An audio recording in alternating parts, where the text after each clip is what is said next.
Dear students, अस्सलाम वालेकुम। उम्मीद करता हूँ कि आप सब खैरियत से होंगे। ओ लेवल्स अकाउंटिंग में हमारा बहुत इंपॉर्टेंट चैप्टर है जिसका नाम है फाइनेंशियल स्टेटमेंट्स। और ये आपको समझा दूँ कि फाइनेंशियल स्टेटमेंट्स जो अभी हम पढ़ रहे हैं, यही फाइनेंशियल स्टेटमेंट हम आगे जाकर पार्टनरशिप में भी पढ़ेंगे, फिर कंपनी में भी पढ़ेंगे। यानी कि ये प्रोसेस जो है वो आगे चलता रहेगा। तो फाइनेंशियल स्टेटमेंट को बहुत अच्छी तरीके से समझ लीजिए, इसमें जो एडजस्टमेंट्स होती हैं उनको अच्छी तरीके से समझ लीजिए ताकि आगे जाके परेशानी ना हो। मई जून 2019 का क्वेश्चन है। अच्छा, आज ये पूरा सवाल कंप्लीट नहीं होगा, ठीक। हमें इसे पार्ट्स में करना पड़ेगा, वरना बहुत लंबा सवाल हो जाएगा और समझ में कुछ नहीं आएगा। ये हमारे पास डाटा, इन्हें हम तसल्ली से सुकून से बाद में पढ़ते रहेंगे।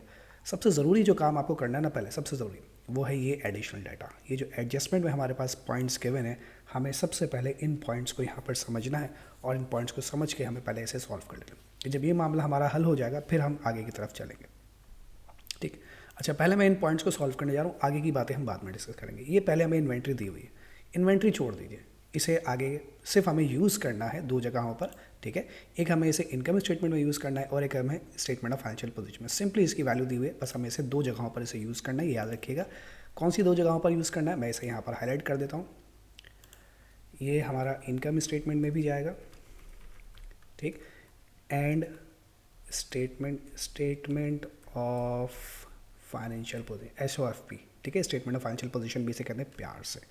तो ये मैंने लिख दिया यहाँ पर, हाईलाइट करते जा रहा हूँ। अच्छा, अब जो पॉइंट्स है ज़रा उन्हें समझते जाइएगा। Leo had taken goods valued 3200, no entries had been made in the books. Leo ने अपने ज़ाती इस्तेमाल के लिए कारोबार से गुड्स निकाली $3200 की और उसकी कोई एंट्री उन्होंने रिकॉर्ड नहीं की। अब ये बेसिकली एरर हो गया, हम एरर पढ़ चुके हैं, तो ये एक एरर हुआ है, हम इसकी जो है करेक्शन करने जा रहे हैं। तो इसकी करेक्शन जो भी मैं यहाँ पर इससे रिलेटेड जो भी काम करूँगा वो सारा काम मैं यहाँ पर कर रहा हूँ अपने पास रफ में, ठीक है।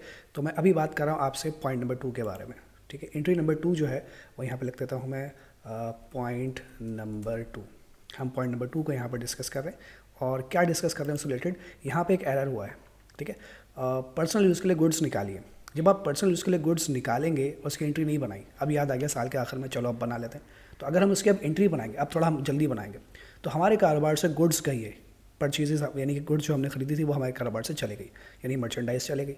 हमारे कारोबार से अगर गुड्स चली जाए तो हमें इसे कहाँ लिखना चाहिए सर, हमें उसे लिखना चाहिए था क्रेडिट साइड पर। किस नाम से? परचेजेस के नाम से। तो परचेजेस के नाम से हमें अपने गुड्स को लिखना चाहिए था क्रेडिट साइड पर, ठीक है। और कितने से लिखना चाहिए था ये पैसे, इसके भूल गया मैं, $3200 क्रेडिट साइड पर, ठीक। और डेबिट साइड पर मुझे क्या लिखना चाहिए था, क्योंकि सर आपने पर्सनल यूज़ के लिए निकाली तो सर आपको डेबिट साइड पर लिखना चाहिए था इसमें ड्राइंग्स, ठीक। कितने से? सेम अमाउंट से, $3200 से, बस इस जो है इसको आपको डेबिट में लिखना चाहिए था। ये आपको काम करना चाहिए था, लेकिन आपने काम नहीं किया, कोई बात नहीं, अभी हमने कर लिया। तो ये हमारा पॉइंट नंबर 2 हो गया, ठीक। अब आता हूँ मैं पॉइंट नंबर 3 से रिलेटेड जो भी ज़रूरी बातें हैं उनको पहले यहाँ डिस्कस कर लेते हैं। क्या पता उसमें भी कोई एरर हो, ना हो तो फिर हम बाद में डिस्कस करेंगे, ठीक। पॉइंट नंबर 3 में लिखा हुआ है, a computer costing $8000 had been record in the computer repair account. आपने कंप्यूटर बाय किया है सर, अगर हम कंप्यूटर बाय करें तो हमें उसे कंप्यूटर के नाम से लिखना चाहिए। और अगर, क्योंकि हम बाय कर रहे हैं, ठीक है, हमने उसे बाय किया है तो हमारे पास कंप्यूटर आ रहा है, अगर एसेट आ रहा है हमारे पास तो हमें उसे कहाँ लिखना चाहिए? डेबिट साइड पर। तो हमें कंप्यूटर को लिखना चाहिए था डेबिट साइड पर, लेकिन हमने डेबिट साइड पर क्या लफ्ज़ लिख दिया सर, आपने डेबिट साइड पर कंप्यूटर रिपेयर का लफ्ज़ लिख दिया गलती से। आपने कंप्यूटर रिपेयर को डेबिट साइड पर लिख दिया, had been record in the computer repair account. आपको कंप्यूटर को डेबिट करना था क्योंकि आपके पास आ रहा है, लेकिन आपने कंप्यूटर रिपेयर को गलती से डेबिट कर दिया, ठीक है सर। इसकी करेक्शन कर लेते हैं। क्या लफ्ज़ गलत है इसमें सर? कंप्यूटर रिपेयर का वर्ड गलत है। और कहाँ पर आ गया वो सर? वो आ गया डेबिट साइड पर। कंप्यूटर रिपेयर का वर्ड हमारा जो है वो गलती से हमने उसे डेबिट साइड पर रिकॉर्ड कर दिया। तो सर सही करने के लिए कंप्यूटर रिपेयर को क्रेडिट कर दीजिए। बिल्कुल कर देते हैं, कंप्यूटर रिपेयर को हमने क्रेडिट कर दिया। पैसे भूल गया मैं उसके, $8000, ठीक। और डेबिट क्या करना चाहिए था मुझे सर? आपको डेबिट करना चाहिए था कंप्यूटर को, तो कंप्यूटर को ही आप क्या कर दीजिए? डेबिट कर दीजिए, जो कि नहीं क्या, कंप्यूटर को हमने डेबिट कर दिया $8000 से, ठीक। ये हमारा पॉइंट नंबर 2 हो गया। लेट्स सी पॉइंट नंबर 3 में क्या कह रहे हैं। नो, ये पॉइंट नंबर 2 तो ये था, ये पॉइंट नंबर 3 था, सॉरी, ये पॉइंट नंबर 3 था क्योंकि हमने पॉइंट नंबर 1 लिखा ही नहीं। और अब हम चलते हैं पॉइंट नंबर 4 की तरफ। पॉइंट नंबर 4 में कहते हैं, ये रहा, a computer repair of 2100 paid by cheque had not been record in the books. आपने कंप्यूटर रिपेयर का खर्चा पे किया $2100 का और आपने उसे रिकॉर्ड ही नहीं किया। ठीक है सर, अब याद आ गया, अब हमें इसे क्या करना चाहिए, रिकॉर्ड कर लेना चाहिए। तो अगर मैंने कंप्यूटर रिपेयर 2000 पे किया है चेक के ज़रिए, तो सर आपके बैंक से पैसा जा रहा है। अगर बैंक से पैसा जा रहा है तो सर आपको बैंक को लिखना चाहिए क्रेडिट साइड पर, क्योंकि एसेट है, एसेट डिक्रीज होता है तो क्रेडिट साइड पर। तो मुझे बैंक को लिखना चाहिए क्रेडिट साइड पर किस अमाउंट से, $2100 से। और डेबिट क्या करना चाहिए सर, आपने कंप्यूटर रिपेयर के लिए पैसा दिया है तो आपको कंप्यूटर रिपेयर को डेबिट करना चाहिए, क्योंकि वो आपका एक्सपेंस है। आपने पैसा दिया है रिपेयर करवाने के लिए, आपका एक्सपेंस हो रहा है, आपका एक्सपेंस बढ़ रहा है, एक्सपेंस बढ़ता है तो लिखते हैं डेबिट साइड पर कंप्यूटर रिपेयर के नाम से $2100। ठीक, ये मेरा हो गया पॉइंट नंबर 4। चले अब चलते हैं हम ज़रा पॉइंट नंबर 5 की तरफ। ठीक है जी, अब पॉइंट नंबर 5 ज़रा मैं आपको समझाऊँ। Rent of 2000 was owing and rates of 450 were prepaid. यहाँ जो देखिए रेंट एंड रेट्स लिखा हुआ नज़र आ रहा है आपको, ये रहा $27,250 का, ये हमारा रेंट एंड रेट्स गिवन है $2750 का। अच्छा, अब जो पॉइंट नंबर 5 है वो हमें ये कह रहा है कि जो रेंट है आपका, इसमें जो भी रेंट है, इसके अलावा $2000 का रेंट आप पर ड्यू है, ये आपको मज़ीद पे करना है। ठीक है, अगर मुझे मज़ीद पे करना है तो सोचिए क्या होगा सर, मेरा इससे एक्सपेंस बढ़ेगा। अगर मेरा इससे एक्सपेंस बढ़ेगा तो मुझे अपने रेंट एक्सपेंस को कहाँ लिखना चाहिए सर, आपको एक्सपेंस को लिखना चाहिए डेबिट साइड पर। मैं अपनी समझ के लिख रहा हूँ, रेंट को मैंने लिखा है डेबिट साइड पर, कितना पे करना है मुझे मज़ीद 2000 और पे करना है, 2000 डेबिट। और क्योंकि ये सर आपको पे करना है तो ये आप पर क्या है सर, ये आप पर लाइबिलिटी है, ये अभी तक आपने दिया नहीं, आप पर लाइबिलिटी है। आप पे लाइबिलिटी क्या हो रही, बढ़ रही। देखिए इसके अलावा ये 22,750 है, इसके अलावा मुझे मज़ीद रेंट पे करना है, ये ऑलरेडी मैं पे कर चुका हूँ, जब भी तो रिकॉर्डेड है। अगर पे नहीं किया तो रिकॉर्डेड नहीं होता, लेकिन रेंट में पे कर चुका हूँ इसीलिए यहाँ पर रिकॉर्डेड है। इसके अलावा मज़ीद 2000 और रेंट पे करना है। अगर और पे करना है तो इससे मेरा एक्सपेंस बढ़ गया, एक्सपेंस बढ़ गया तो डेबिट साइड पर। और क्योंकि ये अभी तक मैंने पे नहीं किया तो सर आपको पे करना है, तो यहाँ पर लाइबिलिटी है। अगर लाइबिलिटी है तो लाइबिलिटी बढ़ रही है, लाइबिलिटी बढ़ती है तो लिखते हैं क्रेडिट साइड पर। किस नाम से लिखते हैं हम, उसे कहते हैं अदर पेबल्स के नाम से, $2000। ठीक, लेकिन इसमें एक पॉइंट नहीं था, इसमें 2 पॉइंट्स थे। ये तो पहला पॉइंट हुआ, दूसरा पॉइंट मैं इसी के आगे लिख रहा हूँ। ठीक, दूसरा पॉइंट मैं इसी के आगे लिख देता हूँ। अच्छा, रेट्स के बारे में लिखा हुआ था कि रेट्स ऑफ 450 वर प्रीपेड। ये जो इसमें रेट्स जो भी पे हुए हुए हैं, इसमें से $450 के जो रेट्स हैं वो प्रीपेड है। प्रीपेड का मतलब हमने आने वाले वक्तों के लिए पे कर दिए। अगर आने वाले वक्तों के लिए पे कर दिए तो सर वो आपके इस एक्सपेंस में तो कम से कम नहीं होने चाहिए थे, वो आने वाले महीने में, आने वाले साल में वो शामिल करेंगे। तो इसमें से, इस एक्सपेंस में से अपने 450 एक्सपेंस को निकाल दीजिए। ठीक है, इस एक्सपेंस में से अपने 450 एक्सपेंस को क्या कर दीजिए सर, निकाल दीजिए। अगर मैं इसमें से 450 का एक्सपेंस निकालूंगा, क्योंकि वो इस पीरियड का नहीं है, वो तो अगले पीरियड का है, तो मेरा इस पीरियड का एक्सपेंस क्या हो जाएगा सर, कम हो जाएगा। अगर कम हो जाएगा तो सर आप अपने एक्सपेंस को लिख दीजिए क्रेडिट साइड पर। रेट्स के नाम से मैंने लिख दिया एक्सपेंस को क्रेडिट साइड पर। ये बहुत आगे चला गया, इसको थोड़ा सा पीछे कर लेते हैं। कितने से, पैसे भूल गए, $450 से। और क्योंकि वो रेंट सर आपने, सॉरी रेट जो है वो आपने एडवांस में दिया हुआ, अगर एडवांस में पैसा हम किसी को देते हैं सर, वो हमारे लिए कहलाता है प्रीपेड। और प्रीपेड क्या है सर, प्रीपेड हमारे लिए एसेट है। मेरा एसेट क्या हो रहा है, बढ़ रहा है, तो आप उसे लिखते हैं डेबिट साइड पर अदर रिसीवेबल के नाम से। मैं प्रीपेड का वर्ड लिख दूँ, चलिए आपकी आसानी के लिए, प्रीपेड $450। ठीक, तो पॉइंट नंबर 5 से रिलेटेड 2 बातें थी, दोनों बातें मैंने यहाँ पर शो कर दी। चलिए अब चलते हैं पॉइंट नंबर 6 की तरफ।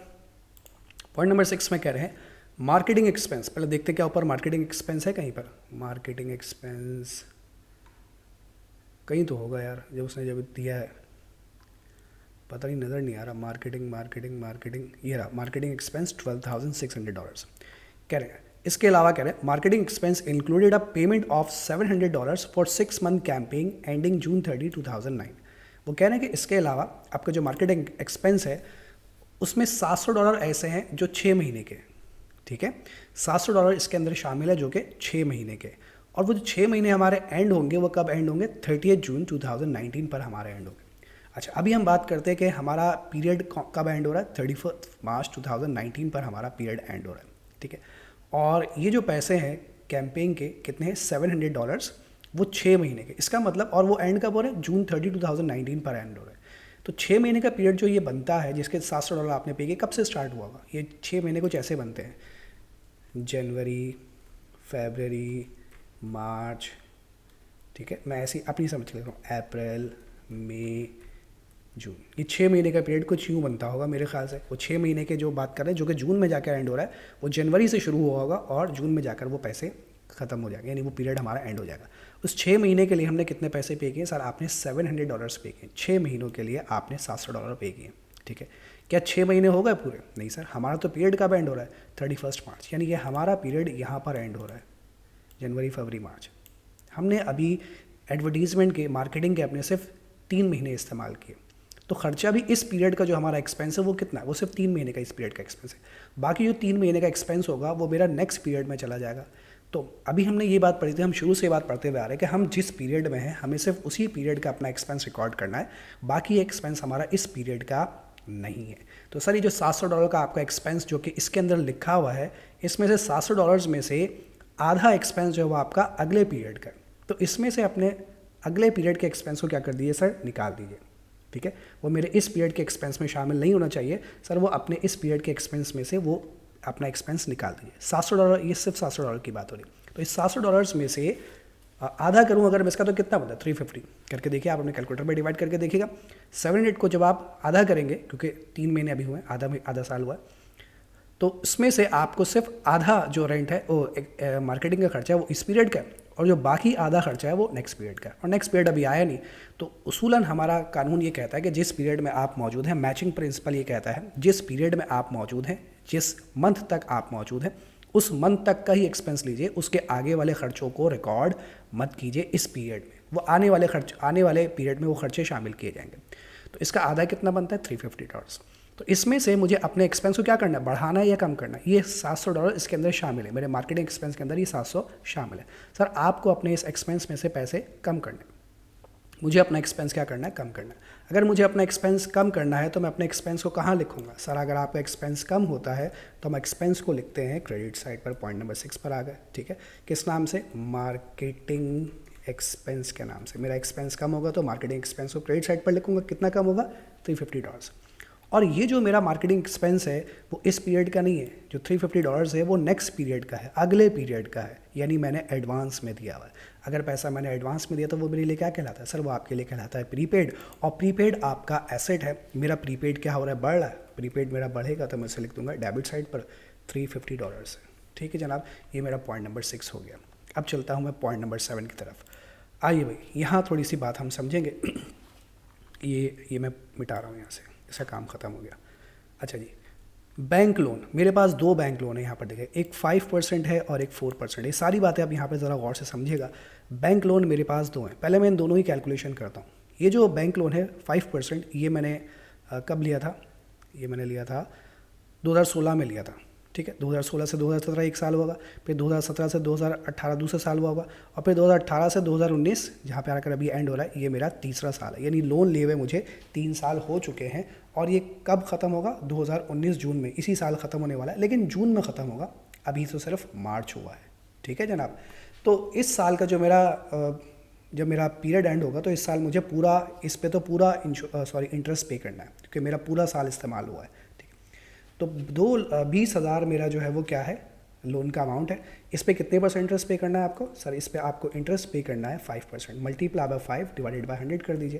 तो इसका जो मेरा इंटरेस्ट बनता है वो $1,000 इस बैंक लोन पे इंटरेस्ट बनता है पूरे साल का। ये याद रखिएगा, जब आपको बैंक लोन पे या किसी भी चीज़ पर जब भी इंटरेस्ट का जिक्र आ जाए ना 5%, इट मीन्स के जो इंटरेस्ट है वो जब भी आप कैलकुलेट करेंगे 5%, 10%, जो भी इंटरेस्ट का अमाउंट होगा वो पर ईयर आएगा, ठीक है जनाब। तो जो मेरा इंटरेस्ट यहाँ पर आया है वो कितना है? 5% आया, और ये पर ईयर यानी पूरे साल का ये मेरा इंटरेस्ट है $1,000, ठीक है। अच्छा, अब आते हैं दूसरा, एक और मैंने बैंक लोन लिया है, इस पर मुझे 4% इंटरेस्ट देना है। 60,000 का मैंने जो है वो बैंक लोन लिया है, इस पर 4% इंटरेस्ट पे करना है। तो 60,000 का अगर मैं 4% कैलकुलेट करूँ, मल्टीप्लाई बाय 4 डिवाइड बाय 100, तो ये बन जाता है कितने? $2,400। लेकिन ये भी पूरे साल का मेरा जो है वो इंटरेस्ट बनता है। ये भी पूरे साल का है, ये भी पूरे साल का। जब भी इंटरेस्ट कैलकुलेट करेंगे वो पूरे साल का आएगा। अच्छा, ये तो मेरा जो लोन है वो तो बहुत पुराना चला हुआ रहा है, 2016 से 17, 17 से 18, 18 से 19। तो ये तो लोन मैंने पूरे साल ही इस्तेमाल किया, और पूरे साल का ही इंटरेस्ट मुझे देना है $1,000। लेकिन 4% जो बैंक लोन है ये मैंने कब लिया? इसके बारे में पढ़िए। यहाँ लिखा हुआ है, the 4% bank loan was taken out on August 1, 2018। ये जो लोन आपने लिया ये 1 अगस्त 2018 को लिया। अब ज़रा मैं इसके मंथ्स यहाँ पर काउंट करता हूँ, ठीक है। अगस्त, सितंबर, अक्टूबर, नवंबर, दिसंबर, ठीक है, ये 2018 हो गया। सॉरी 17, हाँ 18 हो गया, फिर 19 पे आ गया, जनवरी, फरवरी, मार्च, आगे चले गए हम, कहानी में बहुत आगे चले गए, ठीक है। तो ये 2018 का ईयर चल रहा था, 2018, और ये 2019। मेरा ईयर कब एंड हो रहा है सर? आपका ईयर एंड हो रहा है 31 मार्च 2019। तो बस मुझे यहाँ तक रहना है, मुझे इसके आगे नहीं जाना। तो देखिए मुझे लोन ले हुए कितना टाइम हुआ, ये जो ये 4% वाला है, 1 2 3 4 5 6 7 8, सर हमें लोन लिए हुए 8 महीने हुए। जब लोन लिए हुए मुझे 8 महीने हुए हैं, तो क्या मैं पूरे साल का इंटरेस्ट पे करूँगा इस पर? तो जवाब है नहीं सर। अगर आपने 8 महीने के लिए लोन लिया, अभी फ़िलहाल 8 महीने हुए, तो आप 8 महीने का ही इंटरेस्ट पे करेंगे इस पर। तो क्या करना चाहिए, वही जो डेप्रिसिएशन में समझाया था, मल्टीप्लाई बाय 8 डिवाइडेड बाय 12। तो यानी कि इसका जो इंटरेस्ट बनता है वो 1600 रुपये जो है वो इसका इंटरेस्ट बनता है, ठीक है। 5% पूरा मुझे पूरा इंटरेस्ट देना है, $1000। और ये वाला जो लोन है ये क्योंकि अभी अभी मैंने लिया है, इसको पूरा साल नहीं हुआ, तो इसीलिए मुझे इस पर 1600 इंटरेस्ट जो है वो पे करना है। अब अगर मैं इसको काउंट करता हूँ, अगर मैं इसका टोटल करता हूँ, तो ज़रा गौर से देखिए कि भाई इसका टोटल कितना बनता है। सर इसका टोटल बनता है $2600, ठीक है। ये जो टोटल मेरा इंटरेस्ट बनता है इस साल का, वो $2600 जो मेरा इंटरेस्ट बनता है। इसको मैं रेड कलर से हाईलाइट कर दूँ कि ये हमारी कैलकुलेशन है। तो मेरा जो इस साल का इंटरेस्ट बनता है वो $2600 बनता है। अब इसी के नीचे पढ़िए, बैंक लोन इंटरेस्ट पेड, पे कर चुका हूँ मैं ऑलरेडी, मैं बैंक को इंटरेस्ट पे कर चुका हूँ। ये मेरा टोटल इंटरेस्ट है जो कि मुझे पे करना चाहिए, ठीक है। कितना? $2600। लेकिन मैंने बैंक को अभी तक कितना इंटरेस्ट पे कर दिया? ऑलरेडी पेड $2100 का इंटरेस्ट मैं ऑलरेडी पे कर चुका हूँ। सर इट मीन्स के $500 का इंटरेस्ट अब भी आप पर ड्यू है, जो कि आपने अभी तक पे नहीं किया। Expense due but not paid is called accrued expense, हम पढ़ चुके हैं। सर ये $500 का इंटरेस्ट अब भी आप पर एक्रूड है, जो कि आपने पे नहीं किया। आपको $2600 पे करने चाहिए थे, लेकिन आपने अब तक $2100 पे किए, यानी $500 का इंटरेस्ट मुझ पर मजीद ड्यू है। तो क्या करूँगा मैं, इसके लिए ऐसे ही अपनी समझ के लिए एक एंट्री बना लेता हूँ। पॉइंट नंबर 7 हम पढ़ रहे हैं ना, पॉइंट नंबर 7, इंटरेस्ट मुझ पर ड्यू है, इंटरेस्ट मैंने पे नहीं किया। सर इंटरेस्ट मेरे लिए क्या है? सर आपके लिए एक्सपेंस, आपको पे करना चाहिए था, तो आपका एक्सपेंस क्या होगा? सर बढ़ेगा। एक्सपेंस बढ़ेगा तो कहाँ लिखूंगा? डेबिट साइड पर इंटरेस्ट, इंटरेस्ट के नाम से मैं लिख दिया, ठीक है। कितना पे करना है? सर $500 आपको मजीद पे करना है। ऑलरेडी आपका जो इंटरेस्ट लिखा हुआ है वो $2100 लिखा हुआ है, ये आप ऑलरेडी पे कर चुके हैं। मजीद आपका इंटरेस्ट जो है $500 से और बढ़ेगा, क्योंकि वो इसी पीरियड का खर्चा है जिस पीरियड में आप मौजूद हैं। तो आपको इसी पीरियड में खर्चा भी लिखना चाहिए $500 का, लेकिन आपने नहीं लिखा क्योंकि पे नहीं किया था, इसीलिए आप इसे मजीद अपने खर्चों में शामिल करेंगे, आपका खर्चा मजीद बढ़ेगा। और क्योंकि आप खुद कह रहे हैं कि सर आपने ये खर्चा पे नहीं किया, तो आपको ये खर्चा पे करना है। अगर पे करना है तो सर वो आपके लिए क्या है? सर वो आपके लिए लायबिलिटी है, आप पे जिम्मेदारी भी बढ़ी है। पहले हम पे, मेरे मुताबिक तो यहाँ कोई लायबिलिटी नहीं थी, लेकिन अब जब कैलकुलेशन मैंने की तो पता चला ओहो मुझे $500 का इंटरेस्ट पे करना है, तो मुझ पर क्या है? लायबिलिटी है। तो लायबिलिटी मुझ पर बढ़ी है, तो मैं उसे कहाँ लिखूँगा? क्रेडिट साइड पर अदर पेबल्स के नाम से लिख देता हूँ $500 से, ठीक है जनाब। ये पॉइंट नंबर 7 हो गया मेरा। अब चलते हैं पॉइंट नंबर 8 पे। पॉइंट नंबर 8 में सिंपली डेप्रिसिएशन के बारे में बातें की जा रही हैं, तो यहाँ पर ज़रा हम थोड़ी सी डेप्रिसिएशन की कैलकुलेशन कर लेते हैं पॉइंट नंबर 8 से रिलेटेड। ये मैं आ गया पॉइंट नंबर 8 पर, ठीक। और पॉइंट नंबर 8 में जो कैलकुलेशन होगी डेप्रिसिएशन की, वो किस किस चीज़ पे कैलकुलेशन करनी है? लैंड पे डेप्रिसिएशन नहीं होगा, ठीक है। लैंड पे डेप्रिसिएशन नहीं होता है, ये हम पहले भी पढ़ चुके हैं, क्योंकि लैंड की कोई लाइफ नहीं होती है, क्योंकि जिसकी लाइफ नहीं होगी उस पर डेप्रिसिएशन भी चार्ज नहीं किया जाएगा, ओके। लेकिन लैंड के साथ आप यहाँ पे पढ़ेंगे ना अगर, तो लैंड के साथ 2 चीज़ें लिखी हुई है, land and building. Land and building, land and building की जो टोटल कॉस्ट है वो $150,000 है। ज़मीन पर डेप्रिसिएशन नहीं है, लेकिन बिल्डिंग पर तो होगा। जी सर बिल्कुल होगा, क्या पता हो, पढ़ के देखेंगे। तो इसमें से पहले तो ये समझ लीजिए कि लैंड एंड बिल्डिंग दोनों मिलाकर 150 है। नीचे कह रहे हैं कि ज़मीन की जो कीमत है वो सिर्फ $75, यानी इसमें से जो ज़मीन की कीमत है 150 में से लैंड की कीमत जो है वो $75 है। तो बिल्डिंग की कीमत कितनी होगी? माइनस करके देख लीजिए, बिल्डिंग की कीमत भी बनती है $75, ठीक है। आप कैलकुलेट करके देख लीजिएगा, बिल्डिंग की कीमत भी बन रही है $75,000। लैंड की कीमत उन्होंने बता दी, बिल्डिंग की कीमत हमने कैसे मालूम की? इसमें से $75,000 को माइनस कर दीजिए, आपको बिल्डिंग की कीमत मालूम हो जाएगी। अच्छा, बिल्डिंग पे जो डेप्रिसिएशन निकालना है वो कैसे निकालना है? 2% per annum on cost. Building का जो डेप्रिसिएशन आप निकालेंगे उसकी कॉस्ट पे 2% निकालेंगे। तो मैं यहाँ बिल्डिंग का डेप्रिसिएशन निकालने जा रहा हूँ। ये अच्छा नहीं लग रहा मुझे, करा ऐसे करोगे, बिल्डिंग पे डेप्रिसिएशन निकालना हूँ, ठीक है। तो बिल्डिंग की कीमत कितनी है? सर बिल्डिंग की कीमत है $75,000 मल्टीप्लाई बाय 2%, ठीक है। ये आप इसे कैलकुलेशन करेंगे, कैलकुलेशन करने के बाद मैं आंसर यहाँ शो कर देता हूँ, $75,000 मल्टीप्लाई बाय 2 डिवाइड बाय 100, ठीक है। 1500 जो है वो बिल्डिंग का डेप्रिसिएशन बनता है मेरा, ठीक। अच्छा जी, इसके बाद दूसरा जो मेरे पास एसेट है वो क्या है, कंप्यूटर। अच्छा, कंप्यूटर को ज़रा समझिएगा, कंप्यूटर के लिए थोड़ी सी आपको यहाँ पर कहानी समझा दूँ, COMPUTER कंप्यूटर। अच्छा, इसकी कंप्यूटेशन मैं यहाँ शो कर देता हूँ। कंप्यूटर जो मेरे पास लिखा हुआ, ज़रा गौर से समझिएगा, कंप्यूटर एंड इक्विपमेंट $46,000 का, ठीक है। $46,000 का मेरे पास कंप्यूटर एंड इक्विपमेंट है। ये तो जो लिखा हुआ है वो है। अगर आप अपनी एंट्रीज़ देखें तो मेरी एंट्री में मैंने एक बार और कंप्यूटर को डेबिट किया है, कंप्यूटर रिपेयर नहीं, कंप्यूटर की बात कर रहा हूँ। एक बार मैंने कंप्यूटर को मजीद डेबिट किया है $8,000 से, यानी मेरा कंप्यूटर इंक्रीज़ हुआ, इसके अलावा और कहीं पर भी नहीं है। तो 46,000 तो ऑलरेडी रिकॉर्डेड है। एक और कंप्यूटर जो मैंने ख़रीदा था वो मैंने गलती से रिपेयर में लिख दिया था, लेकिन कंप्यूटर में आना चाहिए। ये कंप्यूटर क्योंकि डेबिट है, ठीक है, कंप्यूटर मेरा क्या है, एसेट है। एसेट डेबिट होने का मतलब मेरा एसेट बढ़ रहा है, तो इसमें $8,000 आप मजीद ऐड कर देंगे, ठीक है। तो मेरा जो कंप्यूटर बनता है दोनों को मिलाकर वो पता नहीं कितना बनता है, वो आप चेक कर लीजिएगा।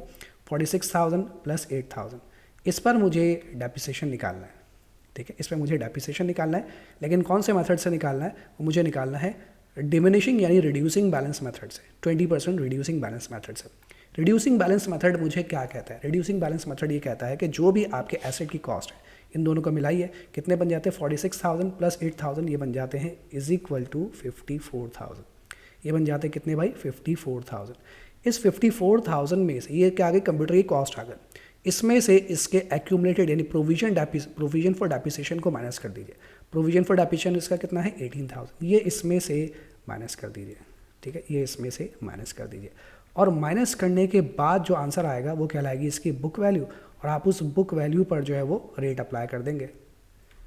कितने परसेंट, 20% था शायद, 20%। ये इसको मैं उठाकर थोड़ा सा यहाँ ले आऊँ, ठीक है।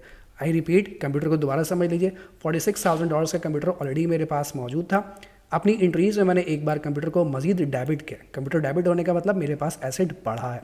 तो 46,000 तो पहले से रिकॉर्डेड था, एक गलती की वजह से ये रिकॉर्ड नहीं हुआ था। तो जब मैंने इसे रिकॉर्ड किया तो मेरा इक्विपमेंट यानी कंप्यूटर $8,000 से मजीद बढ़ जाएगा। तो 46,000 प्लस 8,000 मिलाकर कितने होगा, 54,000। अब इस 54,000 पे मुझे रेट अप्लाई नहीं करना, क्योंकि मेथड लिखा हुआ है रिड्यूसिंग यानी diminishing balance method. Diminishing balance method ये कहता है आपको कि आप अपने एसेट में से उसके प्रोविजन फॉर डेप्रिसिएशन को क्या कर दीजिए, पहले लेस कर दीजिए। तो इसके प्रोविजन फॉर डेप्रिसिएशन को अगर मैं लेस करूँ, ये रहा प्रोविजन फॉर डेप्रिसिएशन, इसका कितना है 18,000।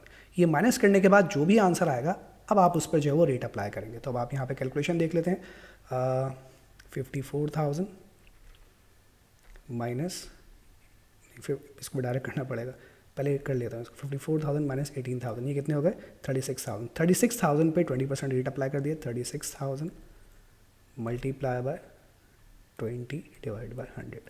तो जनाब इसका डेप्रिसिएशन बन जाता है $7,200, किसका, कंप्यूटर एंड इक्विपमेंट का, ठीक है जी। इसको भी मैंने हाईलाइट कर दिया। अच्छा, अब क्या रह गया मेरे पास, सर आपके पास एक रह गया है एसेट, क्या, फिक्सचर एंड फिटिंग। मैं फिक्सचर लिख रहा हूँ बस, काफ़ी है। ओ, ये कैसा फिक्सचर है, फिक्सचर। अच्छा जी, फिक्सचर पे जो हमें डेप्रिसिएशन अप्लाई करना है वो कैसे अप्लाई करना है, 10% per annum using straight line method. Straight line method का मतलब होता है कि जो भी एसेट की कॉस्ट है सिंपली उस पर 10% रेट अप्लाई कर दी, दैट्स इट। उसमें से कोई प्रोविजन माइनस नहीं करना। तो फिक्सचर की जो कॉस्ट थी, फिक्सचर की कॉस्ट थी $12,000, ठीक है। तो आप कैसे लिखेंगे, $12,000 पे अप्लाई कर देंगे, कितने परसेंट था भाई इस पे रेट, 10%। इस पे रेट अप्लाई कर देंगे 10%। तो 12,000 का जब आप 10% रेट अप्लाई करेंगे तो ये आंसर आ जाएगा $1,200। इसको आप चेक कर लीजिएगा, मैंने चेक कर लिया है, मेरी कैलकुलेशन थोड़ी बहुत सही है, आप चेक कर लीजिएगा। सेपरेटर लगा दूँगा इसमें, ठीक है। तो ये मेरे पास हो गया, ये मैं मिटा रहा हूँ यहाँ से, मुझे इसकी ज़रूरत नहीं है। और 1 मिनट दीजिएगा बस। चलो, ये पॉइंट नंबर 8 हो गया। अच्छा, पॉइंट नंबर 8 की अगर मैं एंट्री बनाऊंगा तो एंट्री क्या बनेगी, सर इसकी आपकी एंट्री बनाते थे हम इसकी इनकम स्टेटमेंट डेबिट, ठीक है। Income statement debit, income statement debit होने का मतलब है मेरा एक्सपेंस डेबिट, यानी अगर मैं इसको रिकॉर्ड करूँ कि एंट्री क्या बनाऊंगा, तो मेरा जो इनकम स्टेटमेंट डेबिट होने का मतलब है मेरा expense debit, income statement debit, यानी ब्रैकेट में लिख रहा हूँ मेरा एक्सपेंस डेबिट, ठीक है। और अमाउंट कितना है इसका, जो भी इसका सम बनेगा वो जब चला आएगा यहाँ पर। इसका सम कितना बनता है, ये मेरे इनकम स्टेटमेंट में जाएगा। एक्सपेंस कितना, $9,900। और मेरा जो प्रोविज़न होगा वो क्रेडिट हो जाएगा, provision PROVI, provision for depreciation. Her asset का अलग अलग, बिल्डिंग का अलग, शॉर्ट फॉर्म में लिख रहा हूँ मैं, बिल्डिंग का अलग कितने से, $1,500 है, ठीक। अच्छा, फिर मैं इसी को कॉपी कर लेता हूँ यहाँ पर। And then provision for depreciation किसका, कंप्यूटर का, ये कितना आ जाएगा, ओह एक कंप्यूटर का साइन थोड़ा अजीब हो गया, इसको मैं इक्विपमेंट कर रहा हूँ, वो सी को जो है वो सिंबल में कन्वर्ट कर रहा है, $7,200। एंड देन उसके बाद प्रोविज़न किस पे, फिक्सर्स पे, और ये कितना आ जाएगा, ये आ जाएगा $1,200, ठीक। तो ये जो मेरा पॉइंट नंबर 8 था, पॉइंट नंबर 8 से रिलेटेड ये कैलकुलेशन मैंने शो की, और ये जो है वो इसकी एंट्री मैंने ऐसी अपने लिए आसानी के लिए बना ली। अच्छा, अब हम चलते हैं पॉइंट नंबर 9 पर। सबसे लास्ट पॉइंट है इररिकवरेबल डेट से रिलेटेड, यानी कि बैड डेट से रिलेटेड, ठीक है। इसको भी ज़रा समझ लेते हैं अब हम ज़रा। Trade receivables of 4,000 are irrecoverable. हमारा जो ट्रेड रिसीबल है, पहले देखते हैं कि हमारा ट्रेड रिसीबल है कितना। ट्रेड रिसीबल हमारे पास यहाँ पर लिखा हुआ है $42,000, ठीक है। अच्छा, प्रोविज़न मेरे पास ऑलरेडी है कितना, $3,700। इनको याद रखिएगा, ट्रेड रिसीबल जो है मेरा $42,000 है, और प्रोविज़न फॉर डाउटफुल डेट जो है वो ऑलरेडी है 3700 का, ठीक है जी। मैं इसको यहाँ पर लिख लेता हूँ ताकि मुझे यहीं पर इसकी कैलकुलेशन करने में आसानी हो। ट्रेड रिसीबल, भूल गया मैं कितना था, ट्रेड रिसीबल कहाँ गया भाई, ट्रेड रिसीबल $42,000, ठीक। और प्रोविज़न था इसका, प्रोविज़न कितना है इसका, $3,700। ये रहा इसका प्रोविज़न, $3,700, ठीक। चलो, अब बैड डेट्स की कैलकुलेशन कैसे करते हैं, यानी irrecoverable debts, provision for bad debts की कैलकुलेशन कैसे करते हैं वो आपको याद होगी। प्रोविज़न फॉर बैड डेट्स की कैलकुलेशन हम कुछ ऐसे करते थे कि जो भी मेरे पास ट्रेड रिसीबल है, ट्रेड रिसीबल कितना है 42,000, इसमें से जो इररिकवरेबल डेट्स है उसे आप क्या कर देते हैं, लेस कर देते हैं, माइनस कर देते हैं, ठीक है। तो मेरे पास $42,000 है, इसमें से 4,000 को लेस कर दीजिए, तो ये बन जाते हैं सर आपके पास $38,000। यानी जो मेरा इस वक्त का जो रिसीबल है वो एक्चुअली $38,000 है, $38,000, ठीक है। इस पर आप रेट अप्लाई करेंगे कितने percent, provision for bad dates कितना है 5%, इस पर आप रेट अप्लाई करेंगे 5%, multiply by 5 and then divide by 100, ठीक है। इसको अगर मैं सॉल्व करता हूँ ऐसे ही मैं अपनी आसानी के लिए, 38,000 is equal to 38,000 multiply by 5 divide by 100, तो मेरा जो प्रोविज़न फॉर बैड डेट्स बनता है वो कितना बनता है $1,900। यानी मेरे पास मेरा प्रोविज़न, आपको याद है प्रोविज़न क्या होता था, गुल्लक, मेरे गुल्लक में कितने पैसे जमा होने चाहिए, $1,900 है वो मेरे गुल्लक में, प्रोविज़न के गुल्लक में $1,900 होने चाहिए। इससे ज़्यादा भी नहीं होने चाहिए, उससे कम भी नहीं होने चाहिए, दोनों ही कंडीशन याद रखनी है, ना ज़्यादा होने चाहिए ना कम होने चाहिए। अगर कम है तो आपको अपने गुल्लक में और पैसा डालना पड़ेगा, यानी आपका खर्चा और बढ़ेगा। आपको जब पैसा डालना पड़ेगा तो आपका पैसा खर्चा क्या होगा, इसका मतलब हमारा पैसा डूब रहा है, जिसकी वजह से हम और पैसा जमा करेंगे। लेकिन अगर मेरे गुल्लक में ऑलरेडी बहुत सारा पैसा है, मेरे गुल्लक में प्रोविज़न में कितना पैसा पड़ा हुआ है, सर आपके गुल्लक में $3,700 जो है वो ऑलरेडी रखे हुए हैं, जबकि हमारे मुताबिक गुल्लक में कितने होने चाहिए, $1,900। तो इसका मतलब ये हुआ कि सर मेरे गुल्लक में ऑलरेडी बहुत सारा पैसा जमा रखा हुआ है, तो क्या करेंगे सर, हमें अपने गुल्लक में से अपना पैसा निकाल लेना चाहिए, ठीक है। प्रोविज़न कहाँ होता है, प्रोविज़न होता है क्रेडिट साइड पर, ठीक है। जो भी प्रोविजंस होते हैं वो कहाँ होते हैं, वो होते हैं क्रेडिट साइड पर। जब अब सर आप इसमें से पैसा निकालेंगे ना, तो आपका ये प्रोविज़न क्या हो जाएगा, कम हो जाएगा। प्रोविज़न जब कम हो जाएगा तो कहाँ लिखा जाएगा, डेबिट साइड पर। तो अगर मैं इसकी एंट्री रिकॉर्ड करता हूँ, इसकी एंट्री मैं यहाँ पर रिकॉर्ड करता हूँ, एंट्री नंबर 9, पॉइंट नंबर 9। तो सर आपका प्रोविज़न जो है, प्रोविज़न फॉर डाउटफुल डेट्स, मैं डी भी लिख रहा हूँ, doubtful debts, provision for doubtful debts, कितना पैसा निकालना पड़ेगा सर, 3700 ऑलरेडी है, जबकि होने कितने चाहिए गुल्लक में 1900। तो इन दोनों को आपस में क्या कर दीजिए, माइनस कर दीजिए। 3700 में से 1900 को माइनस कर दीजिए, तो मैं यहाँ लिख रहा हूँ 3700 माइनस 1900। तो सर आपको अपने गुल्लक में से $1,800 जो है वो निकालने पड़ेंगे। क्यों? क्योंकि सर आपने अपने गुल्लक में ज़्यादा पैसा डाल के जमा कर लिया, आप बहुत ज़्यादा खर्चा अपना एस्टिमेट कर रहे हैं। मैं बोला अच्छा, तो इसका मतलब ये कि अगर मेरे गुल्लक में 3700 है और ख़र्चा सिर्फ $1,900 होगा, तो इसका मतलब मेरा खर्चा क्या हो गया सर, आपका खर्चा कम हो गया। 3700 आप लिख के बैठे हुए, जबकि खर्चा कितना होना है, 1900 होना। तो सर इसका मतलब खर्चा कम हो गया, तो खर्चा कम होने का मतलब है कि सर आपको फ़ायदा हो गया, इनकम हो गई। और जब इनकम हो गई तो सर आपकी इनकम बढ़ गई। इनकम बढ़ जाती है तो कहाँ लिखी जाती है, क्रेडिट साइड पर। किस नाम से, इनकम स्टेटमेंट के नाम से, और यहाँ ब्रैकेट में शो कर दूँ कि ये मेरी इनकम है, मेरी इनकम के तौर पर ये शो होगा क्योंकि मुझे फ़ायदा हो रहा है। तो ये जो मेरे पास यहाँ पर सवाल में मेरे पास कुछ अदद 9 पॉइंट्स थे, इन 9 पॉइंट्स को हमने आज यहाँ पर फ़िलहाल अपनी इस एंट्रीज़ के लिए उसे प्रिपेयर कर लिया। अब जब मैं इसको कंसिडर करते हुए जब मैं अपनी इनकम स्टेटमेंट बनाऊंगा तो अब मुझे परेशानी नहीं होगी। आप भी कोशिश कीजिएगा, ये मिटा देता हूँ, आप भी कुछ यूँ ही कोशिश कीजिएगा कि पहले इन पॉइंट्स को कहीं पर नोट डाउन कर लीजिए, ताकि जब आप आगे जाकर इन पॉइंट्स की एडजस्टमेंट को जब आप इनकम स्टेटमेंट या स्टेटमेंट ऑफ फाइनेंशियल पोजीशन में जब पोस्ट करने जाएंगे ना, अब आपको ज़्यादा सोचना नहीं पड़ेगा, अब आपको सिर्फ पैटर्न फॉलो करना पड़ेगा और फिर टन आप काम करने लगेंगे। ठीक है, अभी मैं इसकी इनकम स्टेटमेंट और बैलेंस शीट फिलहाल नहीं बनवा रहा, लेक्चर बहुत लंबा हो जाएगा, फिर आपको समझ में कुछ नहीं आएगा। तो इन पॉइंट्स को फिलहाल अपने माइंड में रखिए और फिर इन्हीं की बुनियाद पर हम अब अपने अगले लेक्चर में इसी सवाल को हम कंटिन्यू करेंगे इनकम स्टेटमेंट और स्टेटमेंट ऑफ फाइनेंशियल पोजीशन के साथ। फिलहाल आज के लिए इतना काफ़ी है, इंशाल्लाह फिर मुलाकात करेंगे। टेक केयर, अल्लाह हाफिज़।